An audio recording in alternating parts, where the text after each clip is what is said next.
DNA부터 CCTV까지 과학이 발전한 현대에 완전 범죄는 불가능에 가까워지고 있습니다. 하지만 그런 최첨단 문명이 없었던 중세 유럽에서는 그런 걸 기대할 수 없었죠. 그래서 증인과 증거, 정황, 자백, 그와 더불어 맹세와 신의 힘에 기대야만 했습니다. 증인은 쉽게 말을 바꿀 수 있고 정황은 믿음직하지 못하고 증거는 금방 없애버릴 수 있지만 신을 속일 수는 없겠죠. 그러니 사람이라면 견딜 수 없을 듯한 고난에 처하게 한 뒤 정말 무고하다면 신이 그 무고함을 증명해 어떻게든 살려줄 거라는 논리의 실현 재판이 등장했습니다. 우리가 보기엔 비논리적이라 여길 수 있지만 중세의 사람들에겐 증인과 증거만큼이나 신의 개입도 당연한 현실이기 때문이었죠. 실현 재판이 활개를 친 건 약 9세기부터 13세기까지였습니다. 특히 카롤링거 왕조가 통치하던 프랑크 왕국에서 실현 재판을 적극 권장하고 다양한 실현 재판을 만들어냈죠.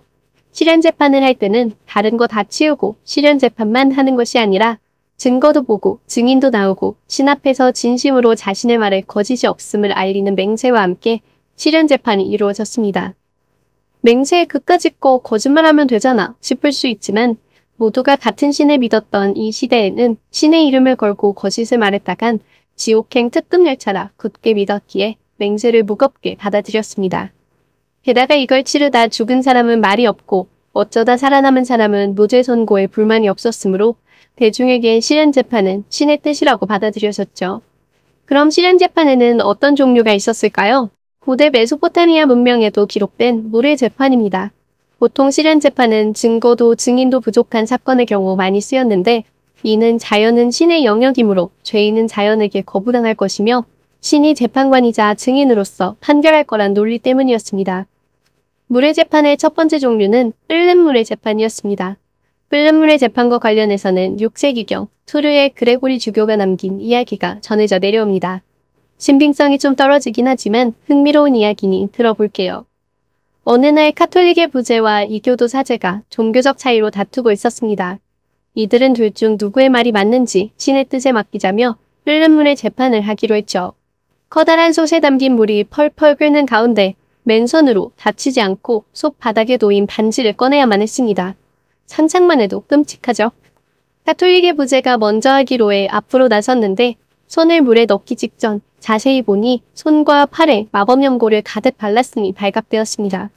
연고를 아무리 많이 발랐어도 딱히 도움이 됐을 것 같지는 않지만 어쨌든 반칙을 시도했음이 들통나 카톨릭의 명예가 위험에 처한 순간이었죠.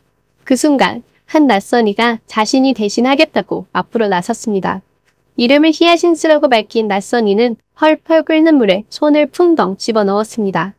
그리곤 휘적휘적 느긋하게 저으며 바닥은 아직 물이 차네, 위가 더 따뜻하군요 하며 물속에서 반지를 찾아 몇십 분을 휘저긴 뒤에야 반지를 겨우 꺼냈습니다. 이 모습을 본 이교도 사제 역시 팔을 쏙 집어넣었지만 순식간에 끔찍한 화상을 입고야 말았죠. 그렇게 신의 뜻이 세워졌다고 그레고리 주교는 이야기를 마무리 지었습니다. 끓는 물의 재판에서 무고한 자가 결코 다쳐서는 안 된다면 이 재판에선 무고한 이가 아무도 없겠죠. 그래서 9세기 경부터는 펄펄 끓는 성수 위에 돌을 꺼내려 시도한 뒤 화상을 입은 손에 붕대를 감아주고 3일 뒤 붕대를 풀었을 때 상처가 잘 낫고 있으면 무죄, 염증이 생겼으면 유죄라고 선언했습니다. 두 번째 종류는 찬물의 재판입니다. 메소포타미아 문명 때부터 쓴 이 방법에 따르면 사람을 강이나 우물에 던졌을 때 익사하면 유죄, 살아나면 무죄였죠. 이러한 재판은 원래 시간이 지나며 거의 사라졌으나 16에서 17세기에 마녀사냥과 함께 되살아났습니다. 마녀사냥 시기에는 가라앉으면 무죄, 뜨면 유죄였습니다. 악마에게 영혼을 빼앗기면 육체에서 무게가 사라지므로 물에 뜨며 물은 순수하기에 악을 거부해 물에 뜬다는 논리 때문이었는데 마녀로 판결이 나도 죽고 물에 가라앉아도 죽으니 이러나 저러나 죽는 셈이었죠. 불의 재판은 본질적으로 물의 재판과 큰 차이는 없었습니다. 불 역시 자연이자 신의 영역이었고 그러므로 불에 새빼맣게 닮은 쇠를 밟고 2m가 넘는 거리를 걸어도 죽거나 다치지 않는다면 무죄였죠. 물의 재판과 마찬가지로 다쳤더라도 3일 뒤에 다시 확인했을 때 나았거나 깨끗하게 낫고 있다면 무죄, 염증이 생겼다면 유죄였습니다. 불의 재판과 관련해서는 잉글랜드의 왕 에설레드 2세의 왕비이자 에드워드 고의 왕의 어머니인 엠마 노르만디와 피터 바르톨로뮤의 이야기가 가장 유명합니다. 13세기경에 만들어진 이야기의 가능성이 99.999%인 엠마의 이야기부터 보자면 윈체스터 주교와 불륜을 저지르고 있다는 소문이 나자 엠마는 자신의 무고함을 증명하기 위해 불의 재판을 받았습니다. 엠마는 너무나도 무고했기에 9개의 새빨갛게 달궈진 쇠를 밟고 걷고도 자신이 쇠를 밟았는지도 뜨거운지도 몰랐으며 발도 전혀 다치지 않아 재판이 끝난 줄도 모르고 재판을 시작하자고 말했다고 합니다.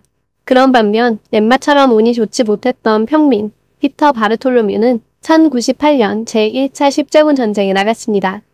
1098년 6월 14일 꿈에서 계시를 받고 한 무너진 교회에 들어간 그는 그 안에서 발견한 창을 예수님이 십자가에 못 박혔을 때 허리를 찌른 성스러운 창이라고 주장했죠. 동료들은 그가 거짓말을 한다고 생각했고 정말 거짓말이 아니라면 불타고 있는 올리브 나무까지 2개 위를 지나가 보라고 했죠. 피터는 냉큼 알겠다고 답했습니다. 과장됐을 법한 기록에 따르면 활활 불타올라 남들에겐 보이지 않는 불의 장벽 사이에서 신을 만난 피터는 신과 대화를 한 뒤 다치지 않은 채 나왔다고 합니다. 하지만 기적을 목격해 흥분한 사람들이 달려든 탓에 척추가 부러졌다고 해요. 기록과는 달리 아마 끔찍한 부상을 입었을 그는 12일 뒤에 사망하였습니다. 퍽퍽한 빵이 유죄를 결정한다? 앵글로색슨 사회에서 주로 선호했던 빵의 재판은 축복받은 아주 퍽퍽한 빵이나 치즈를 용의자가 꿀꺽 삼켜야 했습니다. 만약 그대로 쑥 잘 내려가면 무죄요. 목에 한 번이라도 걸려서 쿨럭거리거나 얼굴이 창백해지면 유죄였죠. 어떻게든 침을 모아 꿀떡 삼키면 되지 않을까 싶지만 이로 인해 유죄를 받은 불운한 사람이 있었으니 가장 유명한 이는 에드워드 고의 왕 시절의 웨식스 백작입니다. 왕의 동생을 죽였다는 의심을 받자 웨식스 백작은 자신의 무죄를 증명하겠다며 빵의 재판을 요구했습니다. 전해지는 이야기에 따르면 그는 내 손에 쥔 이 빵이 나의 식도를 지나 날 해하지 않음으로써 내가 전하와 전하의 동생의 죽음의 무고함이 밝혀지길이라고 외치고 빵을 꿀꺽 삼켰다고 해요. 하지만 그의 무고함을 증명해줄 퍽퍽한 빵은 그의 식도를 막았고 그는 잠시 후 죽어버렸다는 이야기가 전해집니다. 게르만족이 가장 좋아했던 결투재판. 이건 말만 들어도 어떻게 진행되는지 느낌이 오죠? 간단히 말하자면 결투를 하고 이기면 무죄, 지면 유죄였습니다. 신이 주관하는 결투이므로 아무리 한쪽이 약하고 다른 쪽이 강하더라도 약한 쪽이 정이라면 이길 수밖에 없다는 논리였죠.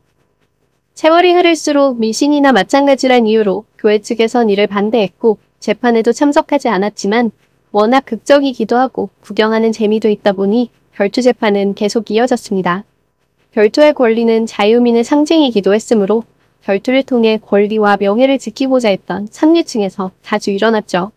13에서 14세기 프랑스의 기록을 보면 결투 재판은 결투를 하겠다는 맹세를 하고 법원의 허가를 받고 규칙을 따르겠다는 선서를 한 후 결투를 시작했습니다.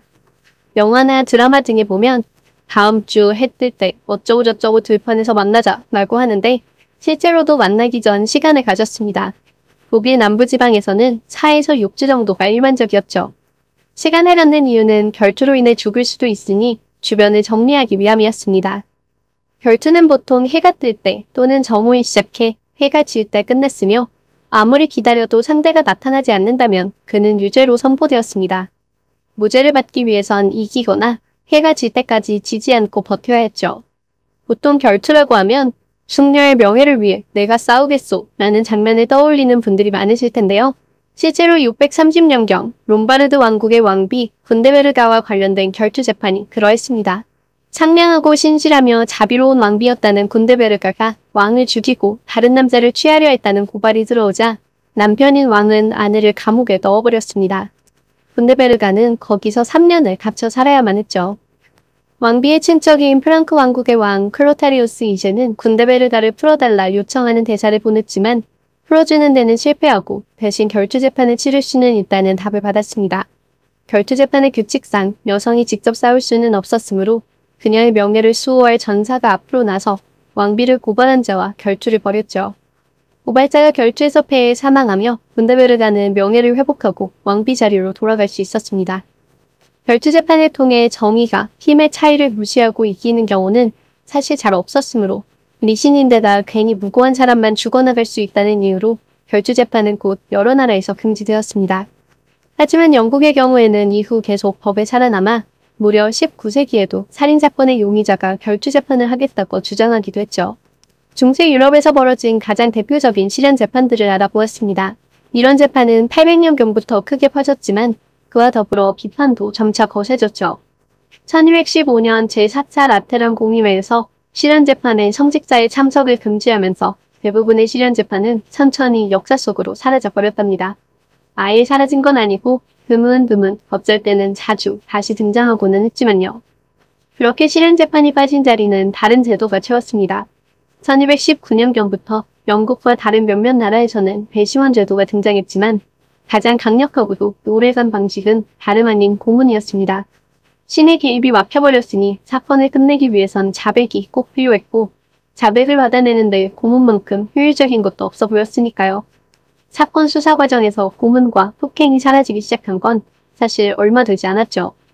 생각보다 다양한 종류의 실현재판 이야기 재미있게 보셨나요?